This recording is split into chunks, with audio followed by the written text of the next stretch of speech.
ঘোমরা পাখি হয়ে সে মেন্ডের পড়ে গিয়ে পড়লে। আচ্ছা বেশ কালী বলে শোনো মাগো মায় আমার বাঁচে দুয়ার দিন আগে যাও মা।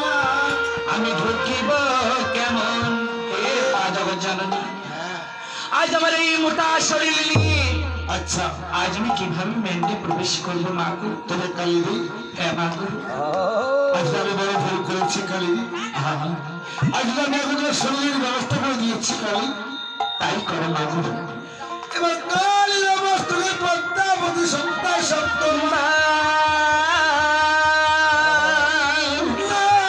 কালী লাগলি অঙ্গ হইলে জানো ওই না সুতার সঞ্চয় এবার যখন মা পদ্মাবতী হয়তো কালী আগের মস্তকে থেকে সপ্তবার সপ্তাহ দিলেন আরই যেন কালী লাগের শরীরে খানা যেন সুতার হয়তো সঞ্চয় উঠতে হবে। তাই যেন কালীলা কেমন দিলেন তবে দেখে কালীলা এখন তোমার সুপর্ণ তুমি যেন আর বিলম্ব করো না। হ্যাঁ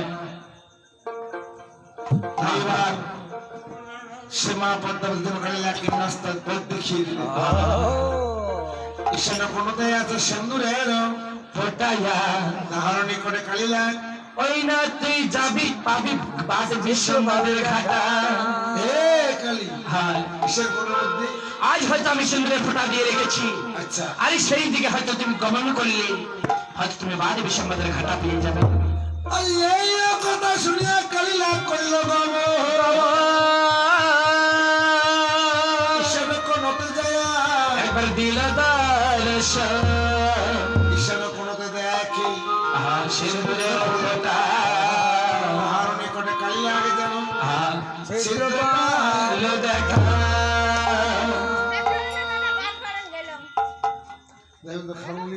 খাওয়া খাওয়া হয়েছে না তবে কালী দেই এই তো আমার সুবর্ণ সুযোগ এসে গেছে তুমি যেন আর বিলম্ব করো না। অতি তাড়াতাড়ি হয়তো মেঘে প্রবেশ করে হ্যাঁ আমার হয়তো তুমি বাদ ছেড়ে দাও কালী। বেশ হ্যাঁ এই ছিদ্র পায়া কালীলা তখন হরসিদ্ধ হইল হইল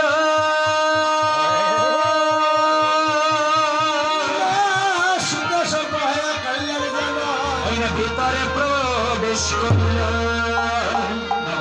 হ্যাঁ, এবার যেন মা পদ্মাবতী আদেশ পেয়ে আজ হয়তো কালী লাগা আর বিলম্ব না করি সুতার সঞ্চারে হয়তো পথ দিয়ে হয়তো গমনই করল। এবার কালীলা যখন মণ্ডপ ঘরের ভিতরে প্রবেশ করল মণ্ডপ ঘরতে দেখে ঘৃতের পঞ্চবাতি বাতি কেমন সুন্দর মা লক্ষ্মীন্দর তার তেমন যুবতী লক্ষ্মীন্দর সর্বজঙ্গ তাকে থাইলি থাই বিন্দু রস মনে করে বড় ওই না তার শরীর তেনা।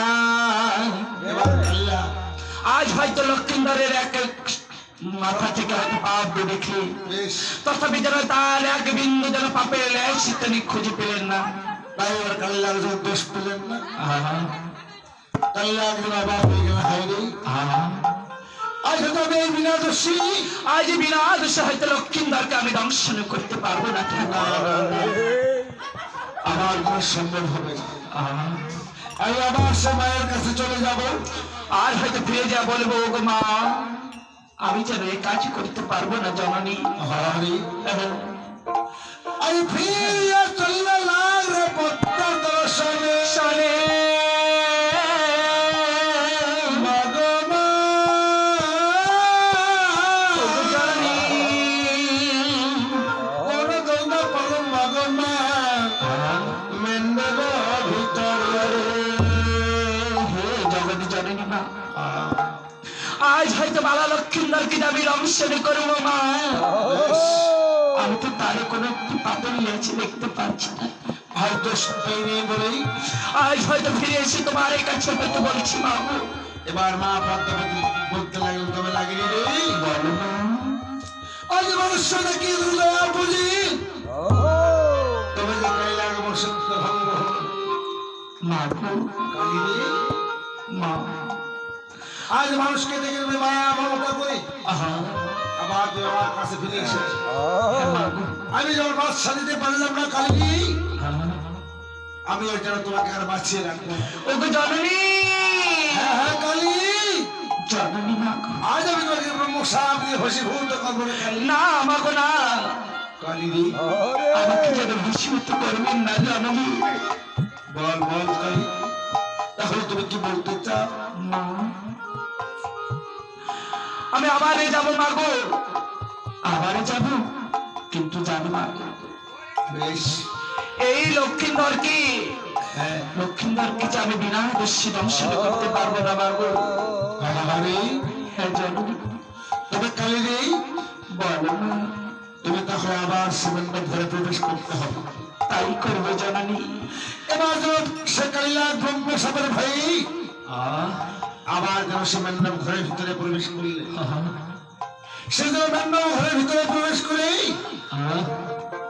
সে লক্ষ্মীন্দরকে জাগৃত করার জন্য তার হয়তো লেজি দিয়ে হয়তো 3টি বাড়ি মারলে তথাপি লক্ষ্মীন্দর যেন চৈতন্য পাচ্ছেন না।